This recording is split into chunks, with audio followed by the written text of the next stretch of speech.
Yo, yo, yo, it's your boy Casual with The Silent, a podcast. And man, we're back with another one. And a quick one at that. Hit that like, comment below, subscribe if you got the time. We appreciate that love for this. Let's get straight into it. The business of boxing. PBC to be specific. Licking their chops. Licking their chops if the likes of Manny Pac-Man Pacquiao beats the likes of Mario Barrios come July 19, 2025.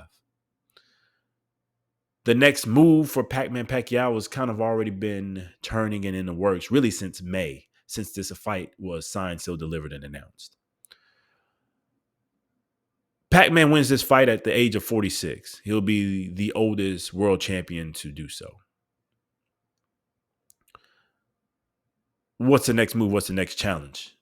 Because taking on the likes of Barrios is already dangerous. Ill-advised at this point. But let's say the legend pulls it off. This Hall of Famer beats the likes of Barrios. He can't take on some of the other threats in the welterweight division. And there's not a lot of names there to begin with, especially that's going to pay a lot of money and warrant a pay-per-view. PBC Al Heyman in the business of boxing is already massaging Floyd Money Mayweather into the picture. You've been seeing him in interviews this week, speaking on the fight. You've seen them come cross paths randomly, shaking hands. Very random. They walk by each other, shake hands, and chat for a little second, and it gets caught on camera randomly. They're already tuning it up for Mayweather versus Pacquiao 2. And obviously the winner of that fight would make history. Mr. TBE himself would lick his chops to be already undefeated, perfect record, best to ever do it. Well, what's the best to do that and get another pay-per-view? You know, he brags about that, get another high payday and become what? At the age of 48, probably 49 once they make the fight happen. The oldest fighter to win a world championship. Both of them in the same age category, 48, 46 right now. They'll probably be 49, 47 if that fight goes down, gets signed, sealed, delivered. Not a decent fight. It is a decent fight, decent scrap.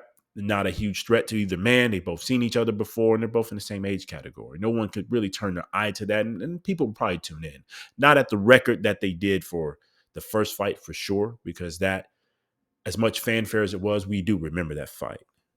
Rotator cuff or no rotator cuff, Floyd boxed to a clear decision. But that's the way PBC in the business of boxing is moving right now. It's on the wall, and they've done this before. In their backup plan, very low key, by the way, a man who was building himself to be a legend, the man who takes no tune-ups, is randomly starting to appear again. Randomly is back heavily in social media and interviews and topics. Rumor has it, if the Mayweather Pacquiao situation forever doesn't come through, and obviously if Pac-Man doesn't win, none of this happens. If the situation doesn't come through, rumor has it Earl the True Spence is going to be ready early 2026 to make his return. The man that doesn't take tune-ups could walk straight into a Pacquiao fight that he's been wanting for the past 4 years. He was originally supposed to get it when his eye, he had that trouble and the doctors did not clear him for that Pacquiao fight. And Ugas stepped in last minute and upset the world. One of the biggest upsets we've seen in a long time. That Pacquiao fight has eluded the likes of Earl, and with Earl being a foundational PBC member, you could see Al Heyman and them getting him at least one more big payday after that Terrence Bud Crawford loss. At least getting him an introductory fight back into the sport of boxing to maybe start a second run. He's been out the ring for 2 years officially now. But what better way to come back than to take down a legend who just beat a young champion the likes of Mario Barrios? Big pay-per-view, big money to throw around. I can't blame PBC for what they're doing. I'm not even going to say nasty work because I understand it. Competition is heavy. The competition is high. Turkey Al Sheikh Ring Magazine Riyadh season is on everybody's neck. Queensberry Promotions got some decent cards going, especially in the heavyweights. Eddie Hearn's struggling a little bit, but he still got some good stable. Golden Boy's even making a decent resurgence. So you got to do what you got to do to make something pop, make something grow, and grow your financial baseline. Part of me wants Pacquiao to beat Mario Barrios and make this thing happen because I would be interested to see the Earl Spence fight. Selfishly, I want to see that one preferred. It'll be a good scrap. Dangerous for Pacquiao, but a good scrap. But all in all, I understand the moves. And at this time, I already know they want the Mayweather fight first. It's common sense.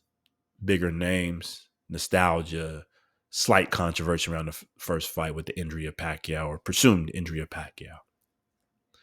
Anyways, there you have it. Those are the two paths forward for Pacquiao that are rumored to be, and I'm sure after this fight happens, probably within 30 days, you'll start hearing the official breakdown of which way they're going to go, which one's more feasible, which one is more obtainable. Anyways, you heard it here first, man. It's your boy Cash Rope with Sign A Podcast. We'll continue to cover that as it grows, and obviously we'll be calling the fight live for Pacquiao Barrios. Pacquiao's got to handle business first for any of this to even happen. He's the underdog right now, but he can do it. Anyways, hit that like button, comment below, subscribe if you got the time. It's your boy Cash Rope. Until the next time, peace.